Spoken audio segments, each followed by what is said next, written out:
basketball site. He's the founder of the Women's Sports Day of the Nine. He has published 5 books, including The Cardinals Way, a comprehensive look at the history of the Cardinals player development system.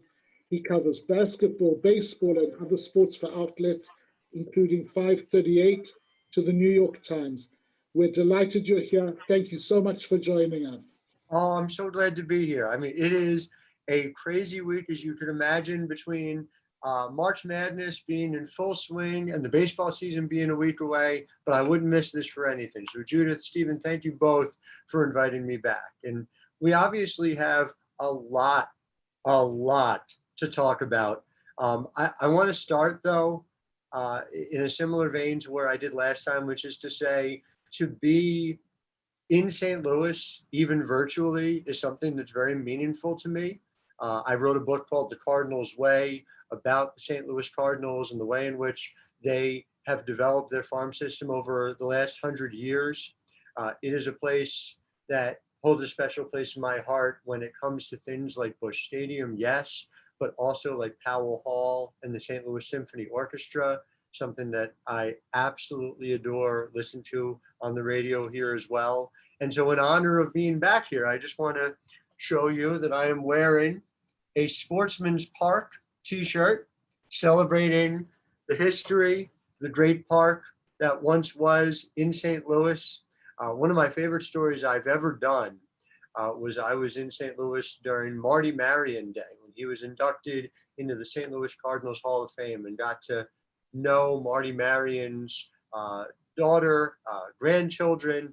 Marion, of course, was one of the great defensive shortstops in the history of the game, played for the Cardinals and those terrific teams that won it all in 1946 and a nationally pennant in 1942 as well.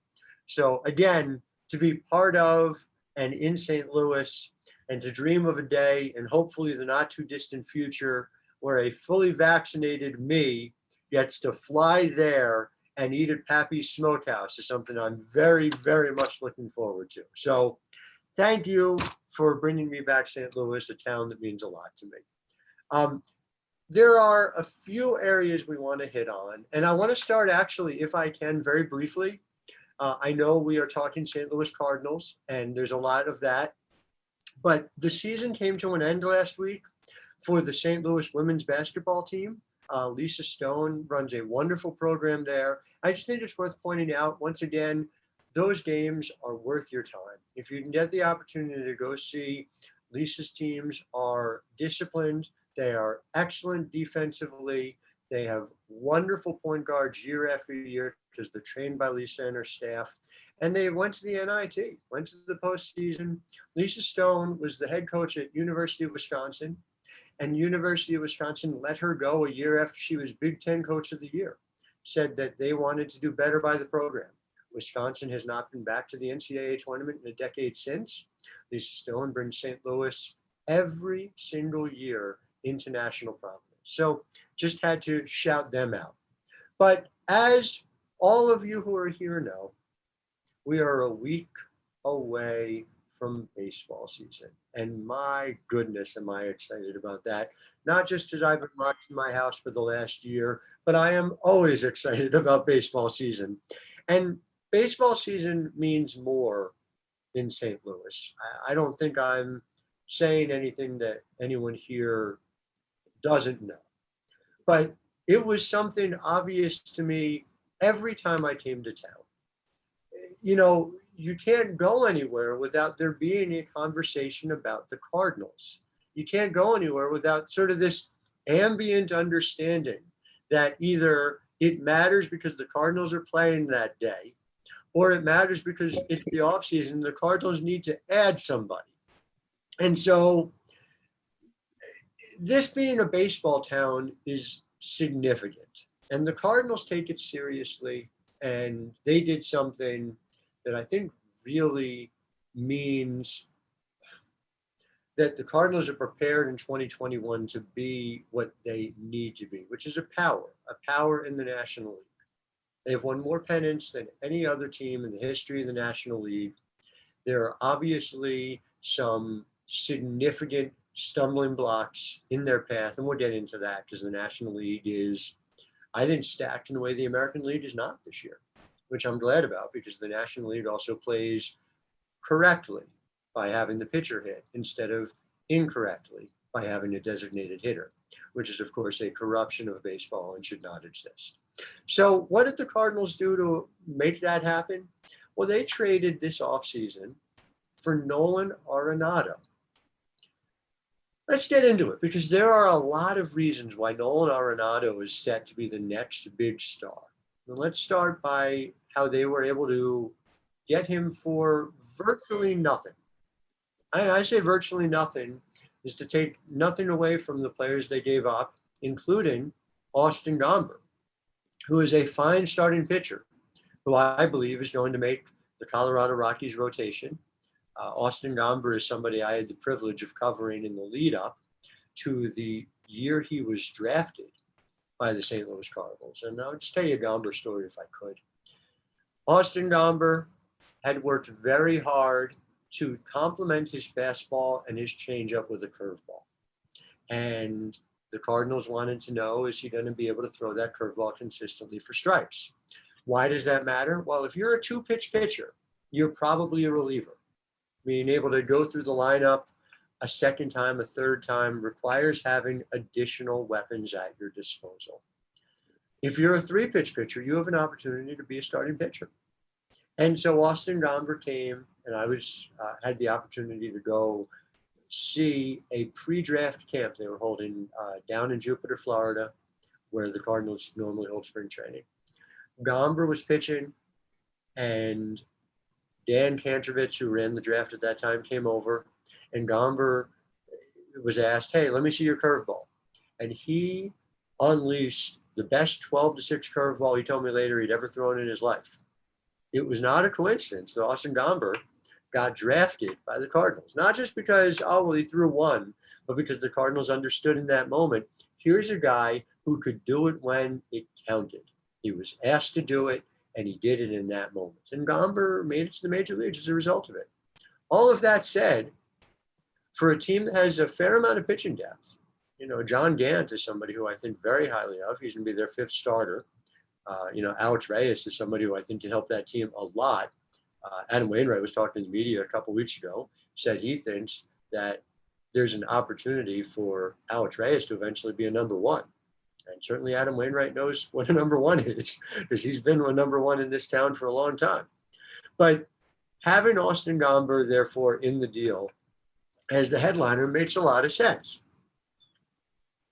Because what you're getting in return in Nolan Arenado is a true two-way player. You are getting a true star in the field, Nolan Arenado. If you go by defensive runs saved, which is a terrific baseball fielding metric, far and away the best third baseman of the past decade. Maybe the best of the 21st century. He's right up there with Adrian Beltre, who, of course, is going to be in the Hall of Fame. So you've added him as a defensive player, but you've also added a middle-of-the-lineup bat to go with Paul Goldschmidt. And bottom line, when we think about why the Cardinals weren't better last year, there's a simple reason. They just did not have enough offense. And so while Arenado's numbers are inflated to a degree by playing in Coors Field half of his games throughout his career, Arenado is good enough on the road that there's reason to believe he's going to be an elite player. But let's talk about the other risk that they took on. They traded for Arenado. He's got 1 year left on his contract. No, he's got many years left on his contract, but he's got 1 year left before he can opt out of it, which means he can give up the remaining years on his deal and go into free agency. And so you say, you trade all these assets for a guy who could be here for a year. But this is what the Cardinals do. If you remember Matt Holliday was traded from Colorado, which means, by the way, that the Cardinals understand implicitly how to weigh what a player did offensively in Colorado and how it's likely to translate to what he does playing half his games here at Busch Stadium. But that also means that Nolan Arenado is given a year to see what it means to play in St. Louis. And time again, under the ownership of Bill DeWitt Jr., we've seen this happen. Matt Holliday ultimately signed an 8-year, $121 million contract to remain here. Jim Edmonds was acquired 20 years ago with the idea that he was hopefully going to sign long-term. Well, Jim Edmonds is still here in St. Louis. Jim Edmonds is on the broadcasts 20 years later. I don't have to tell all of you that when you come to St. Louis and you play in front of Cardinals fans and you get the opportunity to experience baseball as it is in St. Louis, you don't want to leave. And so the Cardinals are making that bet once again, but they also, again, did not have to give up a tremendous amount of talent in order to do it. Now, the Cardinals have made some other bets. I just think that happens to be the surest one out of all of them. They did something that I was surprised about, if I'm being honest, and that is they let Colton Wong, who was drafted and developed by the organization, one of the better second basemen they've had in a very long time. You might argue the best second baseman the Cardinals have had since Tommy Hart. And they let him this offseason sign not just with another team, but with their division rival, the Milwaukee Brewers. Colton Wong is a plus defensive second baseman, a guy who can give you double digits in home runs, double digits in steals. That is hard to come by at second base. And so in the process, what they've done is they've said, all right, Tommy Edman, who has been a very effective utility player for them for a long time, Edman is, instead of being all over the place, he's going to be the everyday second baseman. Well, that does a few things, right? You've got, for instance, Tommy Edman at second base on a regular basis. Where does that leave Matt Carpenter? Does that give Carpenter regular opportunities to play first, second, third?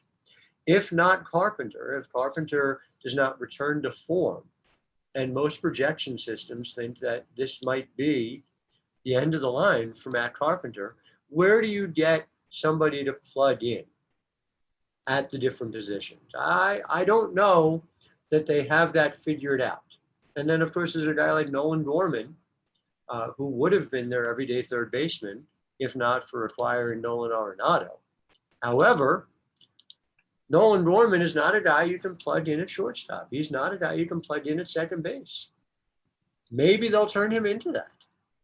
But it is a real question as to how they replace not just Colton Wong, but the production that Tommy Edman provided as the everyday, all-purpose utility infielder and outfielder. So I write for a site called Baseball Prospectus, and every year they put out what are called PECOTA standings. They use a projection. I'm going to drop it into the chat so you guys are able to see it as well. But they have the Cardinals right now finishing third. 79 wins, 83 losses. The type of season that doesn't go over well here in St. Louis. I am more bullish about this than the PECOTA projection system is for a lot of reasons. And let's talk a little bit about them. So Milwaukee is at the very top with 90 wins. I expect them to finish 90 and 72. Chicago Cubs are 85 and 77.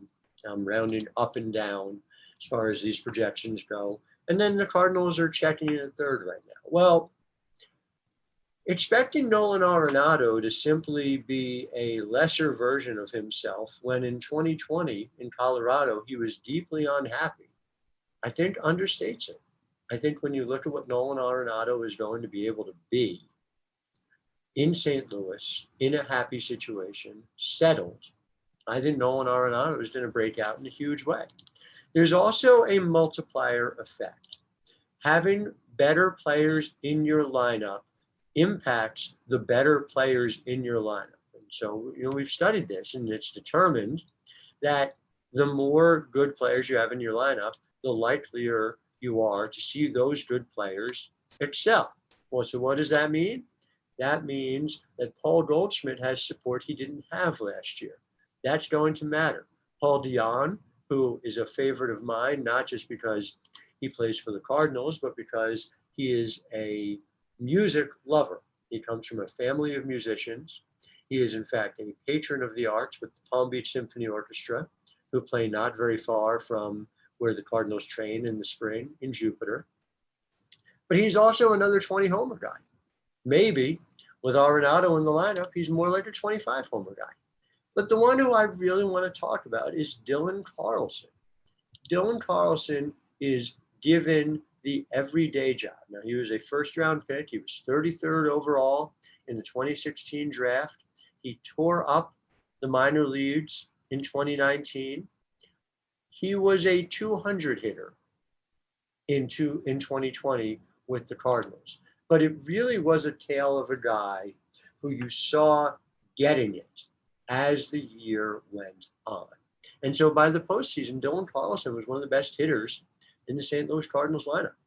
He's somebody who comes with a prospect pedigree. He's someone who's been trained through the Cardinals system. Mike Schilt, the manager, is somebody who understands how to get value out of young players. I just think this lineup is better top to bottom than the computers and the projection systems would necessarily think. And then I can't go on without having this conversation about Yadier Molina being back. Yadier Molina is somebody who, he's 38 years old and he's catching. I mean, that alone makes him an outlier. The number of regular catchers who have reached Yadier Molina's age and continue to be regular catchers, it's a very, very short list. It starts with Carlton Fisk and it ends not long after Yadier Molina. So trying to model a computer projection for Yadier Molina when there are so few people like him out there, I think is a fool's errand. And so bottom line, Yadier Molina in what might be his last year, I think is something where you might have something special come from him. And the model I'd give you is twofold. One is Ted Williams. Ted Williams in his next to last season hit 258, I want to say, but it was certainly well below 300. He took a pay cut. He wanted to go out on top. Came back in his final year, hit 318, was very much Ted Williams. And of course, in the famous John Updike piece about it, Hub fans bid kid adieu. He hit a home run in his final at bat. When I look at Yadier Molina and I see the power going down, his slugging percentages over the last 3 years, 436 in 2018, 399 in 2019, 359 in 2020.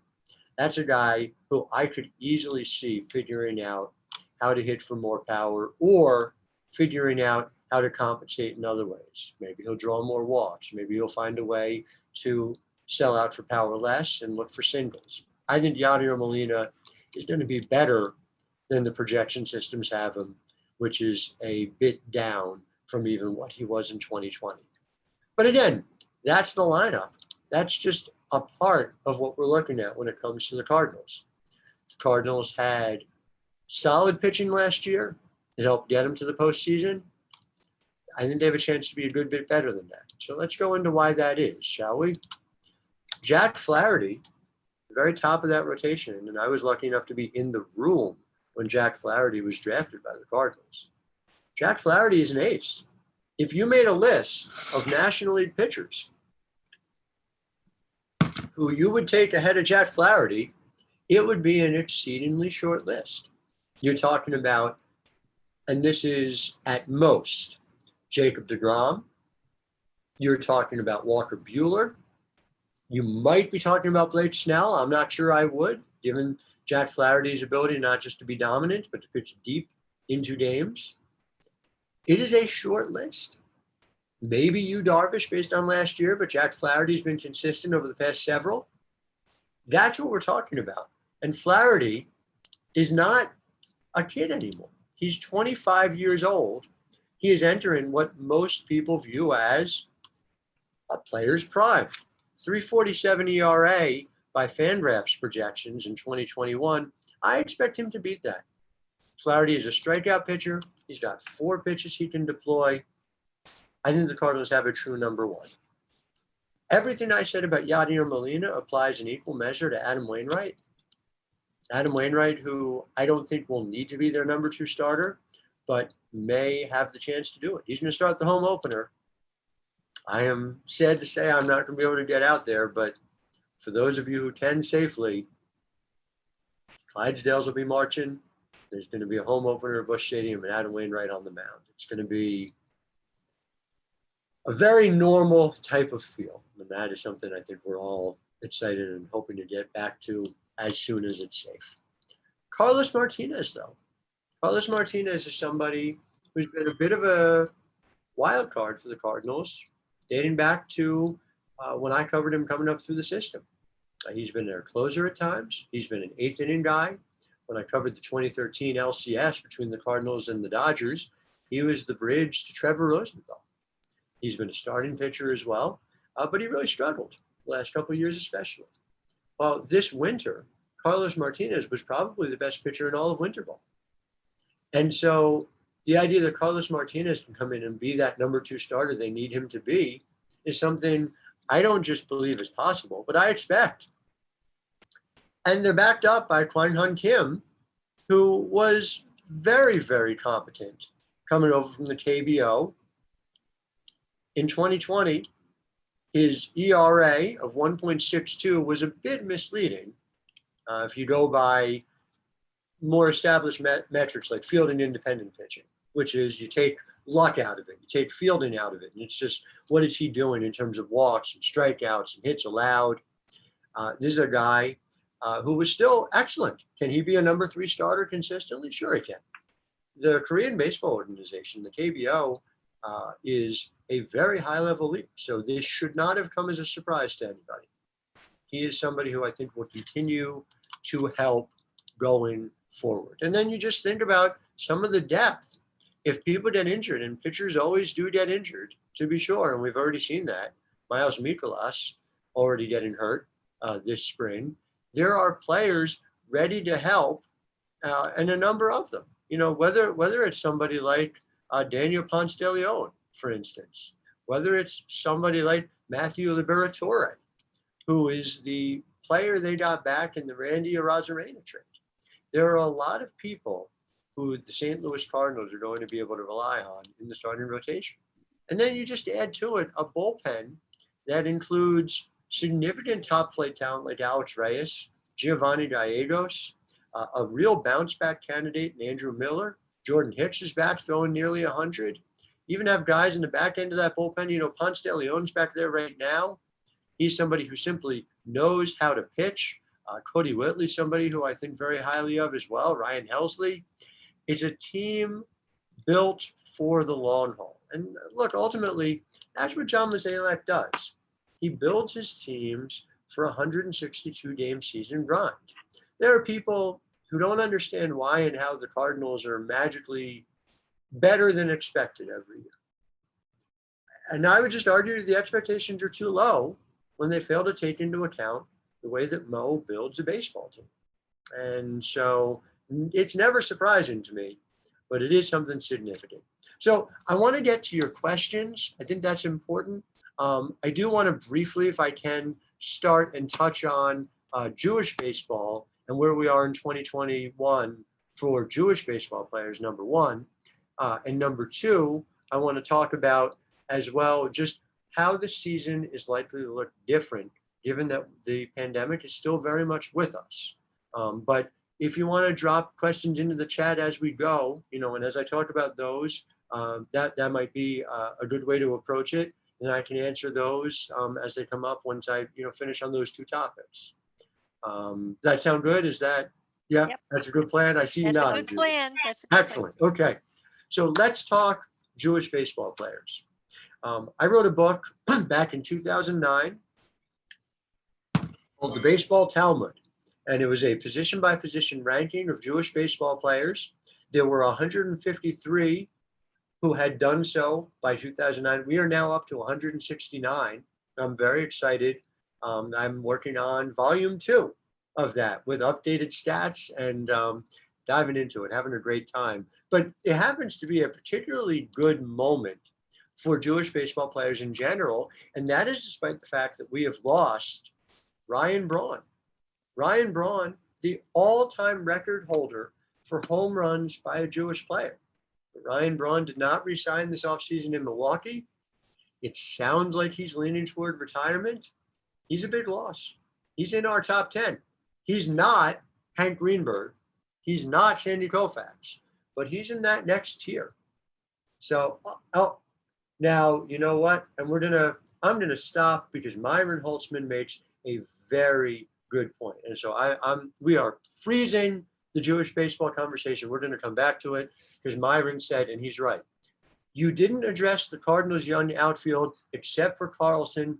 How do you think the outfield looks, especially with Bader out for a while? And it's a great question, number one. Number two, it's a real concern, right? Bader out for a while. Tyler O'Neill, can he consistently hit for a decent enough average to make up for the fact, or to make his power play up? Now, for those of you who don't know, Tyler O'Neill can hit the ball a mile. He strikes out way too often, struggles with contact, struggles with walks. It's going to be fascinating to see. Now, the Cardinals are also high on Justin Williams.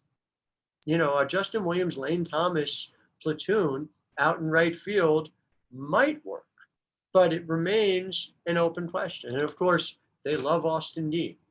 So what you have there, Myron, is you have bulk. They've bought in volume. The Cardinals do it this way a lot of the time. When there's not a star to be had, they go and get a bunch of players who could pay off, and then they give them more and more of an opportunity. Certainly the fact that, and I touched on it briefly, but Randy Rosarena being in Tampa Bay and being the star that he was last October, it definitely stunned. And I know there were those in the organization who were sad to see it. Again, we don't know how that trade turned out yet. We got to see how Liberatore is before we decide how that trade goes. Not to mention that Rosarena was a star for a month, not for a year, right? So ultimately, my faith is less in those individual players and more my faith is in Mo and the ability to sift through and find the talent that goes. But it's a real potential weak spot. There's no question about it. Robert Braun brings up some thoughts on the Cardinals for 2021. I know everyone was excited about the Arenado trade, but I have not been impressed this spring. I will just caution, spring training stats don't matter. Spring training is a place to get healthy, a place to get ready for the season. Nolan Arenado's been a star for a decade. I will go to the mattresses on Nolan Arenado. Has he always had slow springs? Good question. Very good question. Again, I don't think it matters. I am going to be fiercely anti-spring training stats. That is my bias. I don't feel as strongly about that as I do that the designated hitter is a blight upon our society. That I know to be true, but I'm saying that about spring training stats. And again, it's a great point Robert Braun brings up. He has not hit great away from Coors. No, he hasn't. Guess who else didn't hit great away from Coors until he left the Rockies? Matt Holliday. Again and again, Colorado Rockies hitters aren't just better than expected at home. They are worse than expected away. Part of it is just you're adjusting to playing mile high and then to not playing mile high. And asked to do that road trip after road trip after road trip is asking too much of hitters. But they get off of that hamster wheel. They go to other teams and they do very well. So I am not worried about Nolan Arenado. Famous last words, I guess, but that's where I am about that. And then the question about, do you not believe Gorman at second could work if he has enough reps? So what does work mean, right, Robert Braun? It's a great question, but it's not binary. It's not, does it work or doesn't it work? It's how well does it work? How much can he handle the position? Can he handle the position adequately? But he hits 30 home runs there, so we're fine with it. Does he handle the position at an average level? But he's a 15 homer guy. So now suddenly you're trading up the middle defense. These are questions that I don't have an answer to. What I do know, and what we do have an answer to, is that Colton Wong was exceptional at the position. And so something else to take into account is the pitchers on this staff, and Kim is an example, who pitch to contact rather than the high strikeout guys like a Flaherty, they're going to struggle as a result of it. Giovanni Gallegos gets a ground ball, and it's Gorman out there at second potentially instead. And again, like I said, Tommy Edman right now is the regular guy. If Tommy Edman is the guy playing every day at second base, he's good, but he's not Colton Wong. Colton Wong is going to be really missed. Now, John Reichman, and I'm going to get back to Jewish baseball in just a minute, but I love that you guys are popping in here because this makes it fun. Be able to talk Cardinals baseball with St. Louis folks is my favorite thing to do. I saw an article from MLB that analyzed the top farm systems, and disturbingly, the Cards weren't in the top 10. But you know what, John Reichman?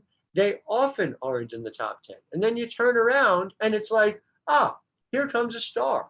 Matt Carpenter was not a big-time prospect, and suddenly Matt Carpenter is an all-star. I remember Alan Craig.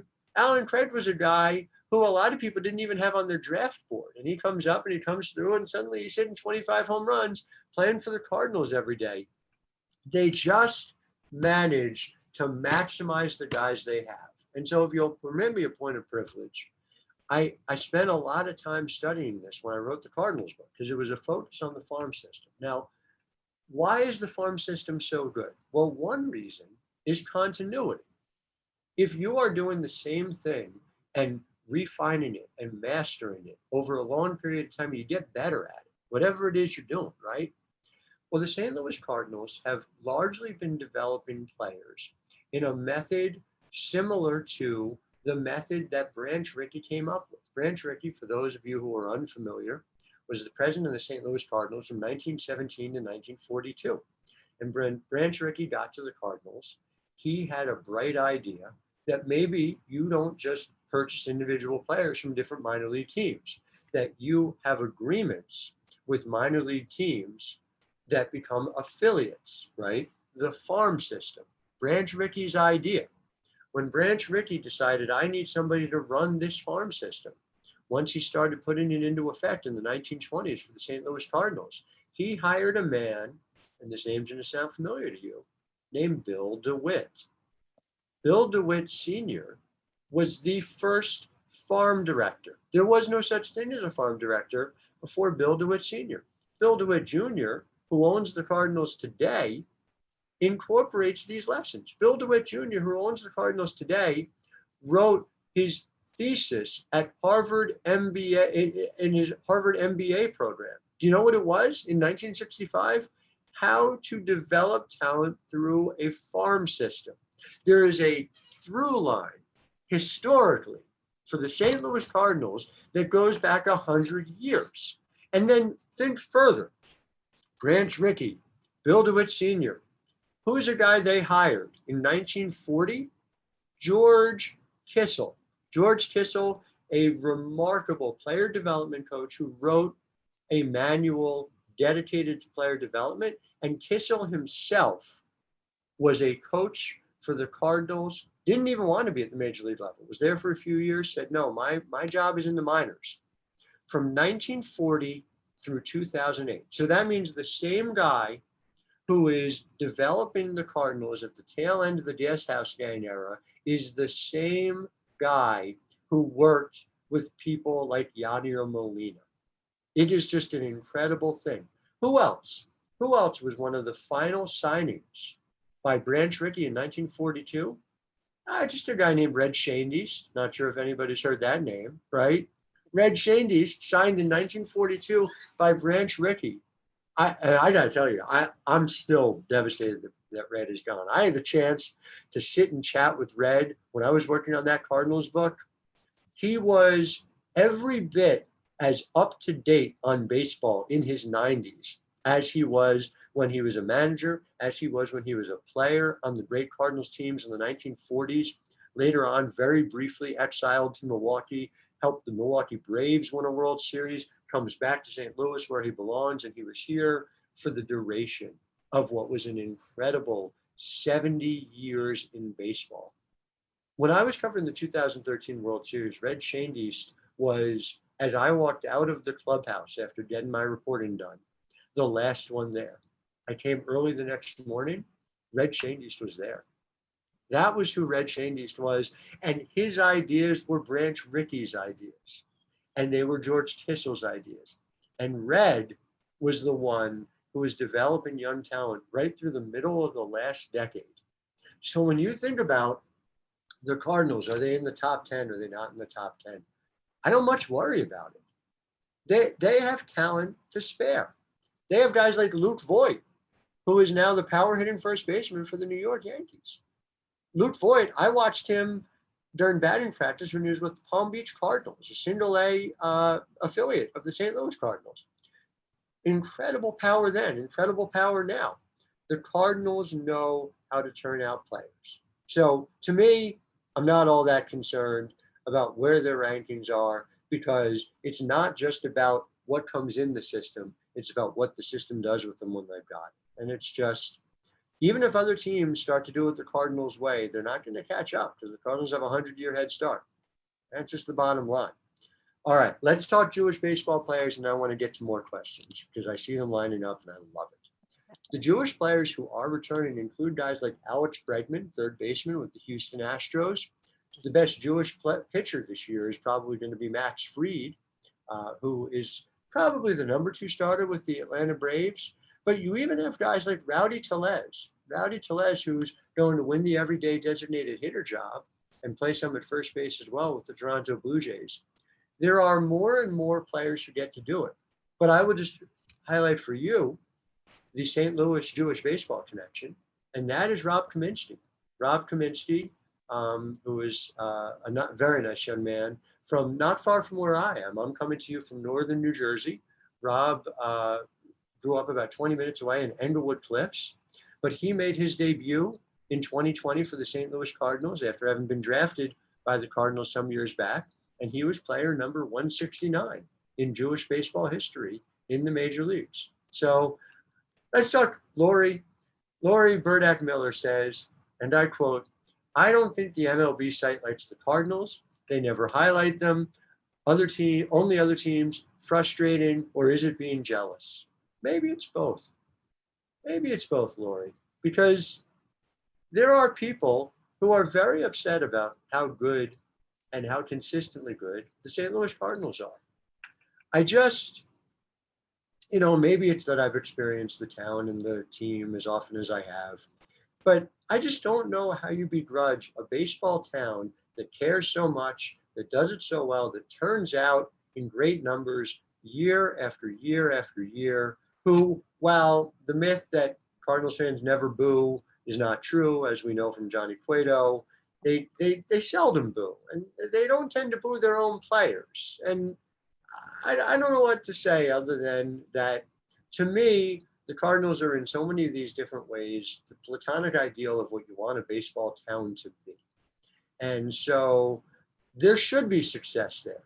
You guys deserve a World Series on a regular basis. I understand there might be a fair amount of bias in that as well, but that's how I feel about it. Now, I don't know that the MLB site doesn't like the Cardinals. There are individual decisions that are made in a lot of different ways by a lot of different people. And I happen to know people at MLB.com are Cardinals fans at heart.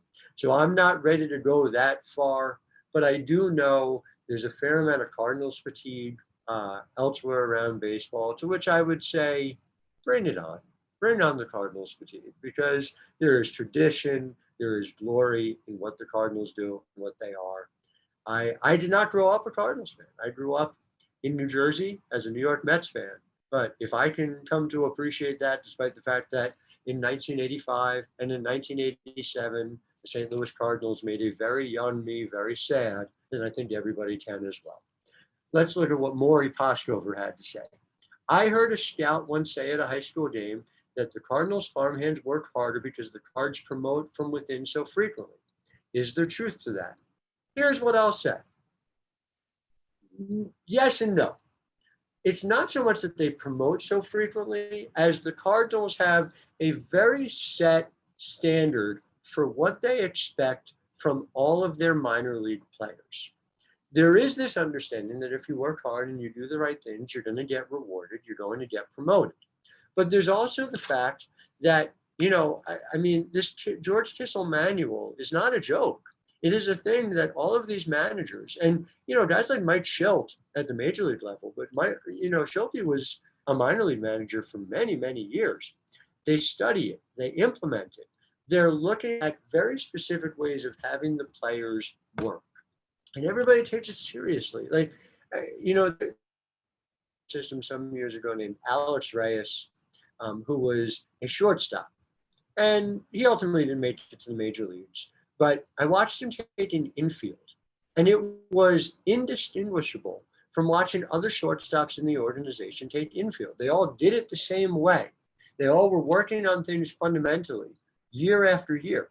If you want to figure out why a computer says that somebody's going to win X number of games every year, and in reality, you win X plus 5 or X plus 10 or X plus 15, you're doing it because you're maximizing as a team what you're capable of doing.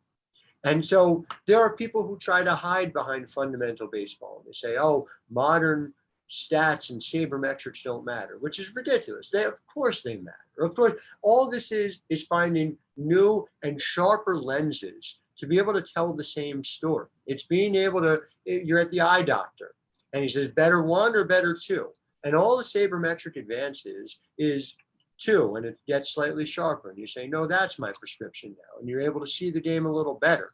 It's still looking at the game in the same way and caring about the game. And so don't let people pretend that sabermetrics means that you don't care about the game or you don't love the crack of the bat, because my goodness, is there anything I'm looking forward to more when I am back in a stadium than hearing that sound? I don't think so. I briefly have to just make a segue because we have a celebrity in the audience here, Kay Pittler Greenberg, who says, Howard, I can't remember if Jake Pittler is on your list. My grandpa was his cousin. I mean, Jake Pittler was a big deal to Brooklyn Dodger fans growing up. And so we just got to talk about Jake Pittler, because it wasn't just that, yes, he's in the book, of course. And yes, Jake Pittler played in the major leagues, and that is significant. He's an important part of baseball history. But for Jake Pittler to be a Jewish baseball coach for the Brooklyn Dodgers in the 1950s was a huge, huge deal. And not just because my father grew up in Newark, New Jersey, in the Weequahic section, the Jewish section, as a Brooklyn Dodgers fan. And, you know, to this day, the Brooklyn Dodgers are a critical part of my family history. But the fact that my dad was not alone. This is one of my favorite facts that I came across in the original writing of the book. In 1954, the Sporting News did a survey of Brooklyn Dodgers season ticket holders. 50% of the Brooklyn Dodgers season ticket holders were Jewish in 1954. Think about that. 50%. Now, I understand that we had a thriving Jewish community in Brooklyn, but we had a thriving Italian community in Brooklyn. We had a thriving Irish community in Brooklyn. There were a lot. It was a melting pot of a borough. But 50%, according to the Sporting News, the Bible of baseball, you know, Old Testament, I guess we'll say for purposes of this one, was absolutely a significant portion were Jewish. And so when we talk about the Dodgers leaving Brooklyn, and that is an epic tragedy, one of the worst things to ever happen to baseball, to leave a fan base. It's worth remembering. It was it was a Jewish tragedy too, that so many of us, my dad included, you know, 11-year-old Ira Megdal, suddenly left without a major league team. I can't even imagine it. My daughter turns 11 next week. And if the New York Mets left, I don't even want to think about how hard that would be for her. An epic baseball fan, to be sure. Alan Zemsky asks, do you sense the Cardinals will miss Dexter Fowler? Well, I'll miss Dexter Fowler when the Cardinals come to town, and I don't have a chance to go talk to him in his locker. Dexter Fowler, who is a tremendous baseball player, a tremendous advocate for the important things in the world beyond baseball as well. Ultimately, Dexter Fowler, I think, is clearly on the downside of his career. Now, he went to the Los Angeles Angels. He's temporarily holding a spot for a guy named Joe Adell, who's a terrific power speed prospect who utterly failed to control the strike zone in 2020. But a lot of guys struggle first time up, you know, and I would definitely not assume that that Joe Adell is going to struggle in 2021 in the same way. But Dexter Fowler, very smart player, someone who I think brought a terrific clubhouse presence to the Cardinals, But do I think that he was a better bet to produce at the level of the handful of outfielders we've spoken about? No, I don't think so. I think there's a reason why you wager on the 20-something outfielder instead of the 30-something outfielder. And so much as I have a deep personal affinity for Dexter Fowler, who is somebody who can always provide an extra quote when you're looking to write a story, no, I think that probably was not the case. I think it was the right time to do that. So let's see, do we have other questions about it? And I want to make sure that did you see the one from Robert Braun earlier? I have been impressed with Road oh, thank you. this spring, along with I'm not sure if I say these right. Megdal, yeah. Megdal, okay. Ultimately, what they do on opening day is less important than what they do over the course of this season. So Rondon is somebody whose arm I like very, very much. Somebody like John Nadowski, it's a different question. Nadowski is probably defensively someone you're going to be playing at first base. So is he superfluous when you've got Austin Dean? Is he superfluous on a team where Paul Goldschmidt can play pretty regularly from the start? I don't know the answer to that. Obviously you love his power, but whether he's somebody who you send him to AAA and he is potentially can come up and help you down the line if God forbid there's an injury, I sort of see him as more of that type of player. But it's also just worth remembering the opening day roster is just the opening day roster. And you see a lot of guys who end up coming up later in the season and helping you. I covered the New York Mets back in 2012, and their Cy Young Award winner was R.A. Dickey. He was a National League Cy Young Award winner. Well, he broke out in 2011. He wasn't on the opening day roster. He didn't even play the first month of the season, and the Mets weren't even really eager to bring him up. He wasn't their first starting pitcher up from AAA. They finally brought him up to make an emergency start at the end of April, and he excelled. And 5 months later, he was their best pitcher. A year later, he won the Cy Young. So it's very tempting to, and I know I'm going to be doing the same thing, to look at a roster and say, all right, these are your 2021 St. Louis Cardinals when the Clydesdales start marching around the outfield. But there's a long season ahead. God willing, we're going to get all 162. And I know we haven't talked about it. I don't know if it's a mental block or what, but we should talk about the fact that COVID-19 is still with us. It is still with us. And there are changes to how everything's operating. In my business, we're not getting access to locker rooms. We're having interviews on Zoom, which is good to a point. But, I kind of wish we were all in a room together, right? I mean, that would just be a different feeling. And that's what it is to cover a team from afar like that. I covered the WNBA last year entirely on Zoom. My suspicion is that unless things make a dramatic turn over the next few months, that'll probably be how the MLB season and the upcoming WNBA season go as well. And for the players, there's an opportunity to play in front of some fans. How safe that is an open question. How safe that is if people are not just at the stadium, but wearing their masks, if people are making sure that they get vaccinated, all of these questions are unanswered. And I'm optimistic. I'm hopeful. I don't think purely because I have to be for my own sanity. I think I'm hopeful because things do seem to be working and going in the right direction. But quite frankly, Busch Stadium with 20% capacity is not the same thing. Those of us here know what Busch Stadium feels like when we're all shoulder to shoulder, when it gets so loud. I hope we get to that by the end of the year. That's what I hope. I hope we get to September and the Cardinals are playing meaningful games and that stadium is packed and I was able to come out and come do some feature stories about it.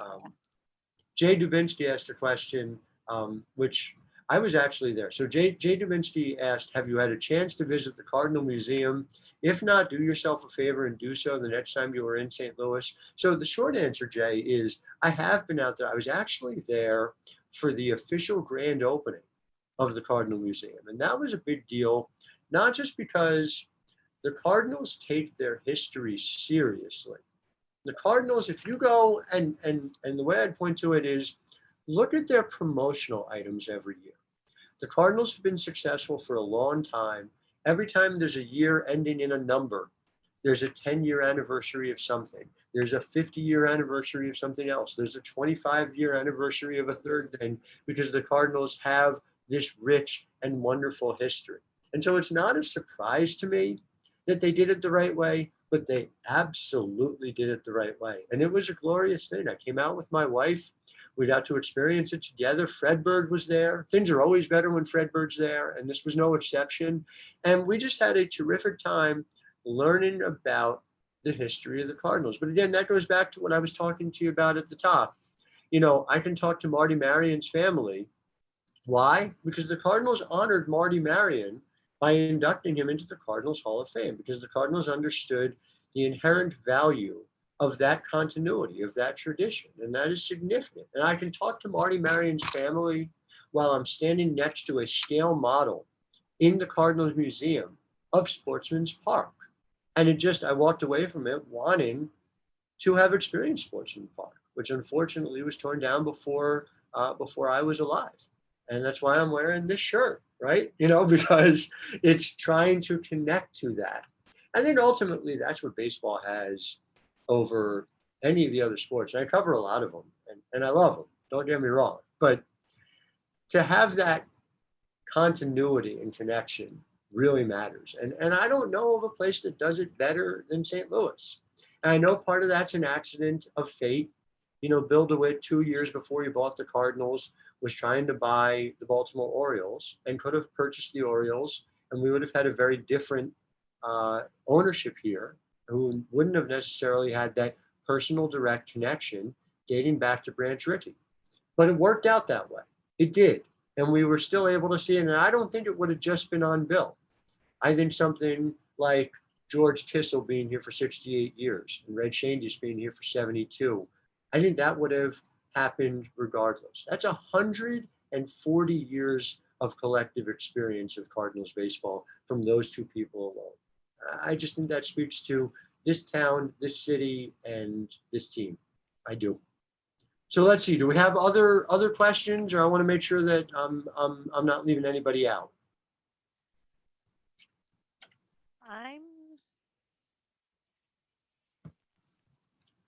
I'm not seeing any at the time. So anyone else, you can raise your hand. You can type in the chat box. It's been great. It's been great how many people have spoken up. And I'm so excited. So wait, K. Pittler Greenberg, you are, my grandpa was his cousin. So Jake Pittler is your third cousin, Kay, or is it first cousin twice removed? Look, there you go. Yeah. Kay and I live in the DC area. How do you think the Nationals would do? It's a great question. I also, by the way, Lori, thank you. I appreciate your time. So the Nationals are in what I think is the most competitive division in baseball, top to bottom. If you look at that division, you know, just let's break it down. The New York Mets added as much as virtually any team, whether it's Francisco Lindor or Carlos Carrasco, right down to the depth they have, both in the outfield as well as in that starting rotation.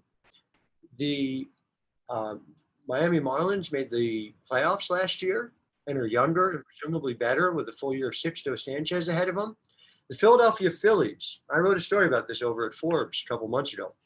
The Philadelphia Phillies had the worst bullpen ERA since 1930 last year. It was 7.07. If you give them just a league average bullpen, they probably make the playoffs last year. They probably win the division. Then there's the team that did win the division, the Atlanta Braves, who are back, and they've got Mike Soroka back and healthy. A full year of Ian Anderson, Clifton Park, New York's own, who's going to be very, very good for them this year over a full year. and Ronald Acuna Jr., who's a top 5 player in the game. And then people kind of forget it. I'll bet you don't. The Nationals won the World Series in 2019. The last time we had a full 162 game season, the Washington Nationals proved they were the best team. So everyone in that division in the very recent past, and even the Mets, by the way, who won 86 games in 2019, has recent success under their belts. The short answer is I think the Nationals are going to be as good as Steven Strasburg and Max Scherzer let them be. Strasburg coming off of an injury, if he returns to form and Scherzer has to continue to defy the aging process the way he has so far, I think they're going to be very good. But there are other holes on that team, to be sure. I like, the addition of Bell, of Josh Bell, power hitting first baseman from the Pittsburgh Pirates. But they didn't really solve third base. And Carter Kieboom still doesn't look right a year after playing through an injury and not playing all that well. So there are some real questions to be answered. But listen, when you start with Juan Soto, who is a top 5 player in baseball, and you start with a rotation that includes Scherzer and Strasburg, it is hard to believe they won't be a part of the National League East pennant race, even if they're not the last team standing. And I think Brad Hand will be just fine as their closer. And Lord knows they needed another closer. As I'm sure if you live in the DC area, you heard a tremendous amount of groaning last summer. That was because of the Nationals bullpen. Thank you so much, Howard. This was really wonderful. Gosh, you are such a wealth of information. It's hard to keep up, but it's so wonderful. Thank you very, very much. Stephen, do you have anything else that? I was just going to say to Howard that sometimes an hour feels like an hour and sometimes it goes real quick. This was just a chock-full, wonderful presentation. And anyone who's such a strong supporter and fan of the Cardinals is welcome back anytime at the Marriott Center. We look forward to hosting you in the future. I would absolutely love it. And hopefully we could do it in person at some point too. I would really. We would love that too. Thank That you. would And be thank wonderful. you all for joining. Thank you guys so much for having me. You take care. I'll talk to you soon. Okay, thanks, Howard. Bye, everyone. Bye.